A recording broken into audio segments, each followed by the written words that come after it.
ഇക്കഴിഞ്ഞ farm worker പരീക്ഷ വളരെയധികം സൂചനകൾ ഈ പരീക്ഷ നമുക്ക് തരുന്നുണ്ട്. അതായത് ഇനിയുള്ള LDC പരീക്ഷ, ഡിഗ്രി ലെവൽ, +2 ലെവൽ PSC എക്സാംസിന്റെ ദിശ എന്തായിരിക്കും എന്നുള്ള കൃത്യമായ സൂചന ഈ പരീക്ഷയിലുണ്ട്. LDC 2024 തിരുവനന്തപുരം ഡിസ്ട്രിക്റ്റിൽ ഉടനെ ആരംഭിക്കാൻ പോവുകയാണ്. ഇനി സെക്രട്ടേറിയറ്റ് അസിസ്റ്റന്റ് പോലെയുള്ള ഡിഗ്രി ലെവൽ പരീക്ഷകൾ വരാൻ പോകുന്നു, CPO വരാൻ പോകുന്നു. ഈ പരീക്ഷ കൃത്യമായി വിശകലനം ചെയ്തു കഴിഞ്ഞാൽ ആ പരീക്ഷയ്ക്കുള്ള കൃത്യമായ ദിശ, ഒരു ലൈറ്റ് ഹൗസ് നമുക്ക് കിട്ടുമെന്നുള്ള കാര്യത്തിൽ ഒരു സംശയമില്ല. നമ്മൾ ഇന്ന് അതാണ് ചെയ്യുന്നത്. Hard work and smart work ഇത് രണ്ടും ഒരുമിച്ച് ചേരുമ്പോഴാണ് നമുക്ക് വിജയം കിട്ടുക എന്നുള്ള കാര്യം നിങ്ങൾ ആരും മറക്കരുത്. ഇപ്പോ ഞാൻ പറഞ്ഞ എക്സാമ്പിൾ നിങ്ങൾക്ക് വിഷമം ഉണ്ടാകുന്നത് ക്ഷമിക്കണം. ഏറ്റവും അധികം ഹാർഡ് വർക്ക് ചെയ്യുന്ന മൃഗങ്ങളിൽ ഒന്നാണ് കഴുത. പക്ഷെ കഴുതയേക്കാൾ ഏറ്റവും അധികം സക്സസ്ഫുൾ ആയിട്ടുള്ള സ്പീഷീസ് ആണ് മനുഷ്യൻ. ബിക്കോസ് അവൻ ഹാർഡ് വർക്കിനൊപ്പം സ്മാർട്ട് വർക്കും കൂടെ ചെയ്തിരുന്നു. അതിനാണ് ഈ തലച്ചോർ നമ്മുടെ സ്പീഷീസിന് കിട്ടിയിരിക്കുന്നത്. ഈ ചിന്ത വെച്ചുകൊണ്ട് വേണം നിങ്ങൾ ഏതൊരു ഉദ്യമത്തിനും മുന്നിട്ടിറങ്ങാൻ, പരീക്ഷയാണെങ്കിലും മറ്റൊന്നാണെങ്കിലും. So smart work extremely important ആണ്. ഈ ഒരു വീഡിയോയിൽ ഞാൻ പറയുന്ന കാര്യങ്ങൾ ശ്രദ്ധിച്ചു കേൾക്കുക. ഇന്ന് ക്ലാസ്സിൽ പറയുന്ന നോട്ട്സ് എല്ലാം നിങ്ങൾക്ക് സമഗ്രമായി നമ്മുടെ ടെലിഗ്രാം ചാനലിൽ കിട്ടുന്നതാണ്. ചാനലിലെ ലിങ്ക് ഞാൻ കമന്റ് സെക്ഷനിൽ പിൻ ചെയ്തേക്കാം.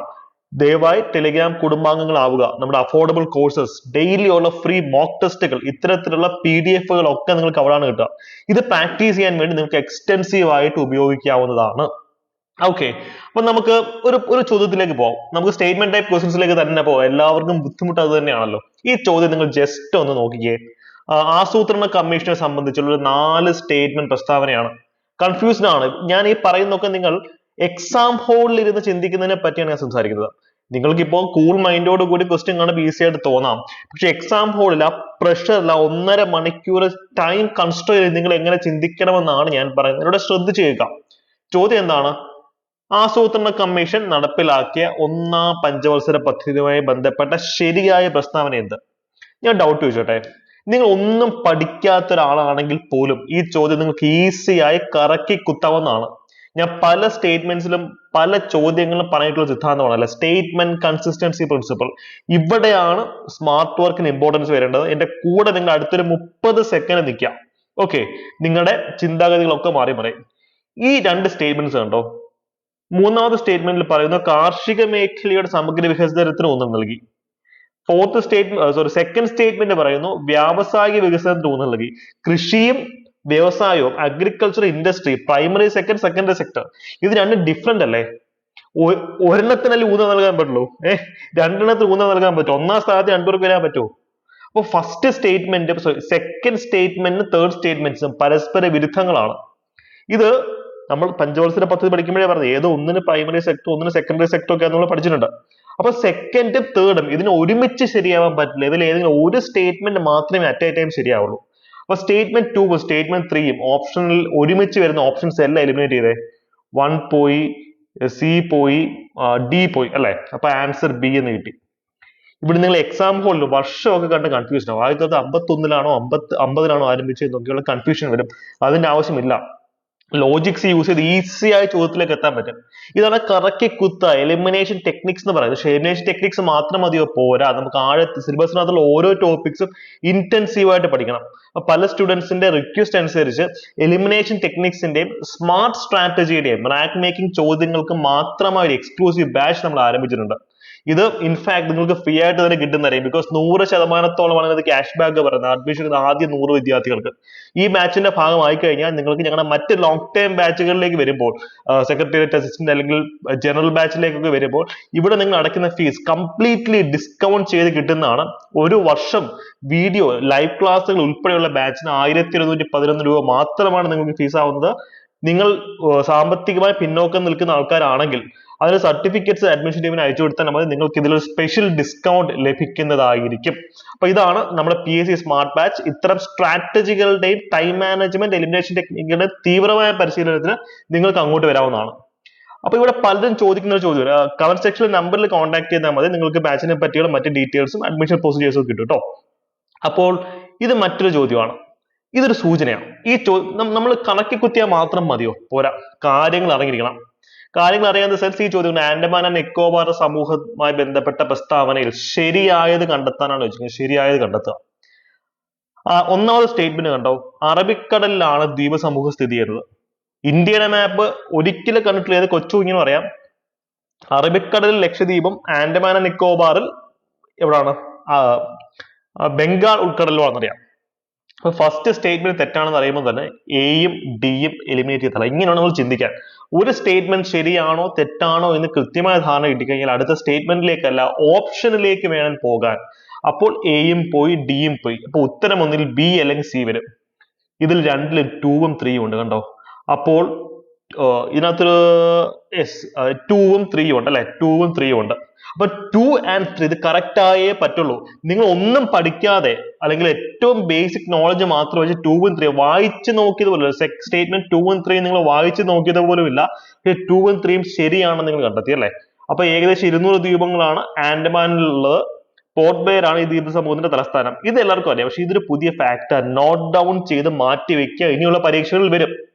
അപ്പോൾ ഒന്നും പഠിക്കാതെ തന്നെ നിങ്ങൾ 50-50യിലേക്ക് എത്തി. 50-50യിലേക്ക് എത്തിക്കഴിഞ്ഞാൽ നിങ്ങൾ ചൂസ് ചെയ്യണം. ബിക്കോസ് അങ്ങനെ ഒരു സിറ്റുവേഷനിൽ 5 ശരിയായിട്ട് 10 അറ്റൻഡ് ചെയ്യാതിരിക്കട്ടെ. 50-50 5 ശരി 5 തെറ്റിയാൽ പോലും നിങ്ങൾക്ക് ലാഭമായിരിക്കും. പ്രോബബിലിറ്റി തിയറി മാത്തമാറ്റിക്കൽ ആക്യുറസിയിലാണ് ഞാൻ സംസാരിക്കുന്നത്. ഓക്കെ, ചാക്കോ മാഷ് പറഞ്ഞ പോലെ പ്രകൃതിയുടെ അല്ലെങ്കിൽ പ്രപഞ്ചത്തിന്റെ സ്പന്ദനം കണക്കിലാണെന്ന് പറഞ്ഞതുപോലെയാണ് ഇവിടുത്തെ കാര്യം വരുന്നത്. ഓക്കെ, അപ്പം 2 and 3 കറക്റ്റ് ആയേ പറ്റുള്ളൂ. ഇനി ഒരു എക്സ്ട്രാ റാങ്ക് മേക്കിംഗ് പോയിന്റ് ആണ്, നിങ്ങൾ ഓർത്തിരിക്കുക. ഈ 36 എന്ന് പറയുന്ന സംഖ്യ പണ്ട് PSC ചോദിച്ചിട്ടുള്ള. ഇത് ആക്ച്വലി ലക്ഷദ്വീപിലെ മൊത്തം ഐലൻഡുകളുടെ ദ്വീപുകളുടെ എണ്ണമാണ്, ആൻഡ് നിക്കോബാറിന്റെ അല്ല. അപ്പൊ ഇത് ഇനിയും റിപ്പീറ്റ് ചെയ്യാൻ സാധ്യത. ഫോർത്ത് സ്റ്റേറ്റ്മെന്റ് തെറ്റാണ്. ഇതാണ് ഞാൻ പറഞ്ഞത്, കറക്കി കുത്താൻ മാത്രം പഠിച്ചാൽ പോലെ റാങ്ക് മേക്കിംഗ് ചോദ്യങ്ങളും പഠിക്കണം. ഓക്കെ, അപ്പോ 2 ഇതിന് ആൻസർ ബി ആണ് കേട്ടോ. ഈ ഒരു പോയിന്റ് നിങ്ങൾ ഡയറിയിൽ എഴുതി മാറ്റി വെക്കുക. അതായത് 36 ദ്വീപ സമൂഹങ്ങൾ ഉൾപ്പെടുന്നത് ലക്ഷദ്വീപിലാണെന്നുള്ളത് കൃത്യമായിട്ട് ഓർത്തിരിക്കുക. ആൻഡമാൻ ആൻഡ് നിക്കോബാറിൽ ഏകദേശം 572 ദ്വീപുകളാണുള്ളത്. ഇതൊരു സൂചനയാണ്. അടുത്ത പരീക്ഷയ്ക്ക് ഇത് വന്നേക്കാം. ആൻഡമാൻ ആൻഡ് നിക്കോബാറിൽ എത്ര ദ്വീപുകൾ ഉണ്ടെന്നുള്ള ചോദ്യം വന്നേക്കാം. നമ്മൾ ചോദ്യങ്ങൾ പ്രവചിച്ച് വേണം പഠിക്കാൻ. ഓൾറെഡി PSC ചോദിച്ച ചോദ്യങ്ങൾ മാത്രം പഠിച്ചിട്ട് കാര്യമില്ല. ഇതിലെ പ്രിഡിക്റ്റ് ചെയ്ത് പഠിക്കുക. അപ്പോൾ നമ്മുടെ പഠന നിലവാരം മറ്റൊരു തലത്തിലേക്ക് നിങ്ങൾക്ക് ശരിക്കും ബൂസ്റ്റ് ചെയ്യാൻ സാധിക്കുന്നതാണ്. ഇത്തരം റാങ്ക് മേക്കിംഗ് ചോദ്യങ്ങളും എലിമിനേഷൻ ടെക്നിക്സും ഒക്കെ സമഗ്രമായിട്ട് നിങ്ങൾക്ക് നമ്മുടെ സ്മാർട്ട് മാച്ചിൽ ലൈവ് വീഡിയോ ക്ലാസ്സും റെക്കോർഡ് ക്ലാസ്സും വഴി കിട്ടിക്കൊണ്ടേ ഇരിക്കുന്നതായിരിക്കും 1 year വാലിഡിറ്റിയിൽ. ഓക്കെ, അപ്പൊ 43ാമത്തെ ചോദ്യത്തിലേക്ക് വരുമ്പോൾ നമ്മുടെ യൂട്യൂബ് വീഡിയോസ് ഇതുപോലെ തന്നെ സ്ട്രോങ് ആയിട്ട് പോകും. ഒരു ലൈവ് ക്ലാസ് അല്ലെങ്കിൽ പേഴ്സണൽ മെന്റർഷിപ്പ് വേണമെന്നുള്ള ആൾക്കാർക്ക് മാത്രം സ്മാർട്ട് ബാച്ചിനെ പറ്റി ആലോചിച്ചാൽ മതി. യൂട്യൂബിൽ നമ്മൾ തരുന്ന ഫ്രീ ക്ലാസ്സും ടെലിഗ്രാമിൽ തരുന്ന ഫ്രീ കണ്ടന്റുകളും ഇങ്ങനെ തന്നെ കിട്ടിക്കൊണ്ടേ ഇരിക്കും. ഓക്കെ, അതിനെപ്പറ്റി ആലോചിച്ച് ആരും ടെൻഷൻ ആവേണ്ട കാര്യമേ ഇല്ല.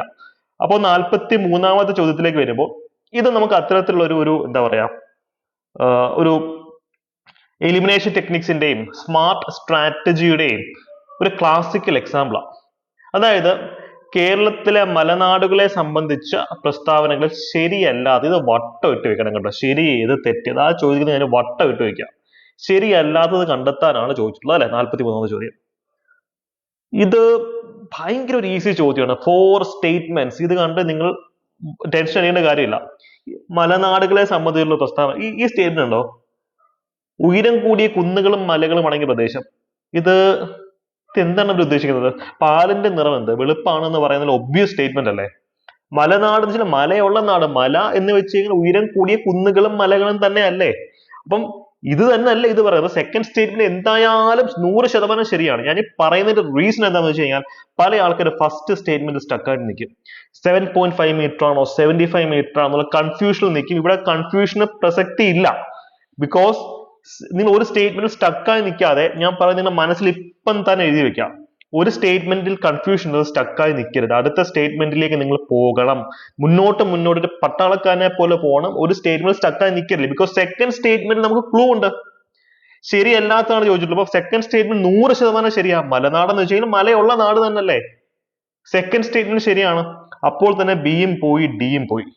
അപ്പോൾ എയിലും സിയിലും സ്റ്റേറ്റ്മെന്റ് 1 ഉണ്ട്. സ്റ്റേറ്റ്മെന്റ് 1 തെറ്റാണ് എന്ന് നമുക്ക് മനസ്സിലായി. ഇതാണ് സ്മാർട്ട് സ്ട്രാറ്റജി എന്ന് പറയുന്നത്. ഞാൻ പറഞ്ഞു ഹാർഡ് വർക്ക് വേണം, അതിനോടൊപ്പം സ്മാർട്ട് വർക്കും കൂടെ ഉള്ളപ്പോഴാണ് നമുക്ക് മറ്റുള്ളവരെക്കാൾ മുന്നേറാൻ സാധിക്കുന്നത്. നിങ്ങളത് മറക്കരുത്. അപ്പൊ ഫസ്റ്റ് സ്റ്റേറ്റ്മെന്റ് നിങ്ങൾ വായിച്ചു നോക്കാതെ തന്നെ നിങ്ങൾക്ക് എന്ത് മനസ്സിലായി? ഫസ്റ്റ് സ്റ്റേറ്റ്മെന്റ് തെറ്റാണ് എന്ന് മനസ്സിലായി. നിങ്ങൾ ജസ്റ്റ് ഒന്ന് സ്കാൻ ചെയ്യുക. വായിച്ചു നോക്കാതെ ഇരിക്കരുത്, ജസ്റ്റ് സ്കാൻ ചെയ്യുക. ഓക്കെ, അപ്പം ഇനിയുള്ള ഒരേ ഒരു ചോദ്യം എന്നറിയോ, കാര്യം ഫോർത്ത് സ്റ്റേറ്റ്മെന്റ് ഇതിൽ രണ്ടിലും ഇല്ല. ഫോർത്ത് സ്റ്റേറ്റ്മെന്റിനെ പറ്റി നിങ്ങൾ ഇനി ആലോചിക്കാനേ പാടില്ല, അത്രയും സമയം നിങ്ങൾ ലാഭിക്കുകയാണ്. ഇനി നിങ്ങളുടെ മുമ്പിൽ ഒരേ ഒരു ചോദ്യം, തേർഡ് സ്റ്റേറ്റ്മെന്റ് ശരിയാണോ തെറ്റാണോ എന്നുള്ളത് മാത്രമാണ്. അല്ലെ, തേർഡ് സ്റ്റേറ്റ്മെന്റ് ശരിയാണോ തെറ്റാണോ എന്നുള്ളത് മാത്രമാണ്. മലനാട്ടിൽ നിന്നാണ് നദികൾ ഉത്ഭവിക്കുന്നത്. സി, നദികൾ ഉയരമുള്ള സ്ഥലത്ത് നിന്ന് ഉത്ഭവിച്ചെങ്കിലല്ലേ ഒഴുകി കടലിൽ ചെന്ന് പതിക്കുള്ളൂ. ഇതൊരു സില്ലി സ്റ്റേറ്റ്മെന്റ് അല്ലേ. മലകൾ ഇപ്പം ഗംഗ, യമുന എല്ലാം ഹിമാലയൻ നദികൾ, ഹിമാലയത്തിൽ നിന്ന് ഉത്ഭവിക്കുന്നു.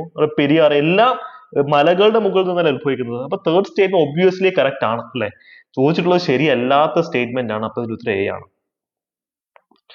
ഞാനിവിടെ പറഞ്ഞത് ഫസ്റ്റ് സ്റ്റേറ്റ്മെന്റിനെ പറ്റി നിങ്ങൾ ബോധേഡ് ആകരുത് എന്നുള്ളത് കൊണ്ട് തന്നെയാണ്. മനസ്സിലായല്ലോ. അപ്പൊ ഇതാണ് നമ്മൾ സ്മാർട്ടായിട്ട് ചിന്തിക്കുന്നതിന്റെ ഗുണം. പക്ഷേ കറക്കി കുത്താൻ മാത്രം പഠിച്ചാൽ പോലെ നമ്മൾ എപ്പോഴും പറയുന്ന പോലെ ആഴത്തിൽ ഇറങ്ങി പഠിക്കണം. ഇപ്പൊ ഞങ്ങളുടെ ഫുൾ ടേം ബാച്ചസിലാണെങ്കിലും ഓരോ ടോപ്പിക്കും ഡീപ്പായിട്ടാണ് ഡിസ്കസ് ചെയ്യുന്നത്, UPSC നിലവാരത്തിൽ തന്നെ. കാര്യം PSC ഇപ്പൊ UPSC പാറ്റേണിലേക്ക് പൊയ്ക്കൊണ്ടിരിക്കുകയാണ്. ഞാൻ ഈ പറഞ്ഞതൊക്കെ സിവിൽ സർവീസസും ഞങ്ങൾ കൊടുക്കുന്ന ട്രെയിനിങ് ആണ്. സ്റ്റേറ്റ്മെന്റ് എലിമിനേഷനും സ്മാർട്ട് സ്ട്രാറ്റജി അല്ല, സെയിം പാറ്റേണിലാണ് PSC പൊയ്ക്കൊണ്ടിരിക്കുന്നത്. അപ്പൊ നിങ്ങൾ അഡ്വാൻസ് ആയിട്ട് ആ പാറ്റേൺ തിരിച്ചറിഞ്ഞ് പഠിക്കുകയാണെങ്കിൽ നിങ്ങൾക്ക് മറ്റുള്ളവരെക്കാൾ മുന്നിലേറാൻ സാധിക്കും. ഇതിന്റെ ഹൈലൈറ്റ് എന്താണെന്ന് വെച്ച് കഴിഞ്ഞാൽ പഴയ പാറ്റേണിനേക്കാൾ ഈ പാറ്റേൺ ആണ് എളുപ്പം. കാണാപ്പാഠം പഠിക്കേണ്ട കാര്യമില്ല. പഠിക്കണം നല്ല കുറച്ചൊക്കെ ബൈഹേർട്ട് ചെയ്യണം. പക്ഷെ പണ്ട് ചെയ്ത പോലെ തത്തമേ പൂച്ച ആവശ്യമില്ല. അനലിറ്റിക്കലായി ഞാൻ ഇപ്പം പറഞ്ഞു ചിന്തിക്കാൻ പറ്റും. ഇതൊരു ഭയങ്കര രസമുള്ള ഒരു പരിപാടിയല്ല, നല്ല ഇൻട്രസ്റ്റ് നമുക്ക് ചെയ്യാൻ പറ്റും. ഈ ചോദ്യം അതിന് മറ്റൊരു ഉദാഹരണമാണ്. കാര്യം ഈ ചോദ്യത്തിൽ ഒരു സൂചനയുണ്ട്. അടുത്ത PSC യിൽ ചോദിക്കാൻ പോകുന്ന ചോദ്യത്തെ പറ്റി കൃത്യമായ സൂചന ഇതിനകത്തുണ്ട്. ചോദ്യം എന്താണ്? താഴെ തന്നിരിക്കുന്നതിൽ മൗലിക അവകാശങ്ങൾ കണ്ടെത്തുക. നമ്മൾ ഹാർഡ് വർക്കും വേണം, സ്മാർട്ട് വർക്കും വേണം അല്ലെ. ഞാൻ അതാണ് പറയുന്നത്. KK + AP, കറക്കി കുത്താൻ പഠിക്കുക, ആഴത്തിലും പഠിക്കുക, രണ്ട് നമുക്ക് വേണം. സോ ഇവിടെ ഫോർത്ത് സ്റ്റേറ്റ്മെന്റ് ഉണ്ടോ, ലഹരി വസ്തുക്കളുടെ നിരോധനം. സി, അവകാശം എന്നാണ് പറയുന്നത് അല്ലെ. അവകാശം, ഒരു പർട്ടിക്കുലർ വസ്തുവിന്റെ നിരോധനം എന്ന് പറയുന്നത്, അല്ലെങ്കിൽ ഒരു കമ്മോഡിറ്റിയുടെ നിരോധനം എങ്ങനെ അവകാശമാവും? സി, തൊട്ടുകൂടായ്മയുടെ നിരോധനം എന്നൊക്കെ മനസ്സിലാക്കുക. ഒരു കമ്മോഡിറ്റിയുടെ ഒരു മദ്യം അല്ലെങ്കിൽ മയക്കുമരുന്ന്, ഇതിന്റെ നിരോധനം എങ്ങനെയാണ് ഒരാളുടെ അവകാശമാകുന്നത് എന്നാണ് എന്റെ ചോദ്യം. ഓക്കെ, ഇതൊരു ആചാരമല്ല. ഇപ്പം അൺടച്ചബിലിറ്റി നിരോധിച്ചു, തൊട്ടുകൂടായ്മ തീരുക്കട നിരോധിച്ചു, അത് നമുക്ക് മൗലികാവകാശം തന്നെയാണ്. ഇതൊരു കമ്മോഡിറ്റിയാണ്, ഒരു വസ്തുവാണല്ലോ. ഒരു വസ്തുവിന്റെ നിരോധനം എങ്ങനെയാണ് അത് അവകാശമാകുന്നത്? അപ്പൊ ഫോർത്ത് സ്റ്റേറ്റ്മെന്റ് ഒരിക്കലും ശരിയാവില്ല. അപ്പം തന്നെ സി പോയി. ഇവിടെ നമുക്കറിയാം, ബേസിക്കലി ഡേറ്റ് ഉള്ള ആൾക്കാർക്ക് നമുക്കൊരു കാര്യം അറിയാം. സാംസ്കാരികവും വിദ്യാഭ്യാസപരമായ അവകാശം ആർട്ടിക്കിൾ 29, 30 പറയുന്നുണ്ട്. മതസൗഹാർദ്ദം 25 പറയുന്നുണ്ട്, ആർട്ടിക്കിൾ 25 പറയുന്നുണ്ട്. ഈ സൗജന്യ നിയമസഹായം, ഇത് മാർഗനിർദ്ദേശക തത്വമാണ്. ഇതും മാർഗനിർദ്ദേശക തത്വമാണ്. അടുത്ത PSC പരീക്ഷയുടെ സൂചനയാണിത്. ഇങ്ങനെ ഇവിടെ നമ്മൾ ചോദ്യങ്ങൾ പ്രവചിച്ചുകൊണ്ട് പഠിക്കാൻ. ഈ സൂചന എന്താ പറയുന്നത്? അടുത്ത് ചോദിക്കാൻ പോകുന്നത് സൗജന്യ നിയമസഹായം, ഫ്രീ ലീഗൽ എയ്ഡ്. നമ്മൾ NALSA, KELSA, Kerala state legal service authority, national legal service authority, ഇതൊക്കെ directive principles of state policy അല്ലെങ്കിൽ മാർഗനിർദ്ദേശക തത്വത്തിന്റെ അടിസ്ഥാനത്തിൽ വന്നിട്ടുള്ളതാണ്. എന്റെ ചോദ്യം നിങ്ങൾക്ക് രണ്ട് ചോദ്യമാണ്. സൗജന്യ നിയമസഹായം ഉറപ്പുവരുത്തുന്ന നിർദ്ദേശക തത്വത്തിന് അനുച്ഛേദം ആർട്ടിക്കിൾ എന്ത്? ലഹരി വസ്തുക്കളുടെ നിരോധനം ഉറപ്പുവരുത്തുന്ന ഭരണഘടനയിലെ മാർഗനിർദ്ദേശക തത്വത്തിന്റെ ആർട്ടിക്കിൾ അനുച്ഛേദം. ഈ രണ്ട് ആർട്ടിക്കിളും നിങ്ങൾ കമന്റ് സെക്ഷനിൽ കമന്റ് ചെയ്യണം. നിങ്ങളുടെ ഹോംവർക്ക് ആണത്. ബിക്കോസ് ഈ കമന്റ് ചെയ്യുന്ന ആൾക്കാരായിരിക്കും കോമ്പറ്റീഷൻ പുഷ് ചെയ്യുന്നത്. ഞാൻ എപ്പോഴും പറയുന്നത്, നിങ്ങൾ ജസ്റ്റ് ഒരു മത്സരാർത്ഥി ആവാതെ മത്സരത്തിന്റെ ഗതി നിർണ്ണയിക്കുന്ന സ്ട്രോങ് കോമ്പറ്റീറ്റേഴ്സ് ആവുക. ആ ലെവലിൽ വേണം നിങ്ങൾ പഠിക്കാൻ. നിങ്ങളായിരിക്കണം കോമ്പറ്റീഷൻ. ആ ലെവലിൽ പഠിക്കുമ്പോൾ നിങ്ങളുടെ ആത്മവിശ്വാസം മറ്റൊരു തലത്തിലേക്ക് പോകും. ആത്മവിശ്വാസമാണ് ഏറ്റവും പവർഫുൾ വെപ്പൺ. മനസ്സാണ് ദൈവം. സോ ഈ രണ്ട് ചോദ്യങ്ങൾ ഉത്തരം നിങ്ങൾക്ക് അറിയില്ലെങ്കിൽ പോലും കണ്ടെത്തി കമന്റ് ചെയ്യുക. നേരത്തെ കമന്റ് ചെയ്ത ആൾക്കാരുടെ കമന്റ് നോക്കി കോപ്പി അടിച്ച് കമന്റ് ചെയ്യേണ്ട. നിങ്ങൾ ഗൂഗിൾ ചെയ്ത് കണ്ടെത്തി തന്നെ നിങ്ങൾ കമന്റ് ചെയ്യാൻ. Push the competition. ഇപ്പൊ ഈ വീഡിയോ ഇഷ്ടമായെങ്കിൽ നിങ്ങളുടെ ഒരു സുഹൃത്തിന് ഷെയർ ചെയ്ത് കൊടുക്കുക. നിങ്ങളുടെ വിലപ്പെട്ട നിർദ്ദേശങ്ങളും കമന്റ് സെക്ഷനിൽ പറയാം കേട്ടോ. അപ്പൊ LDC പരീക്ഷ അടിപൊളിയായി എല്ലാവരും പഠിക്കുക. All the best. Take care.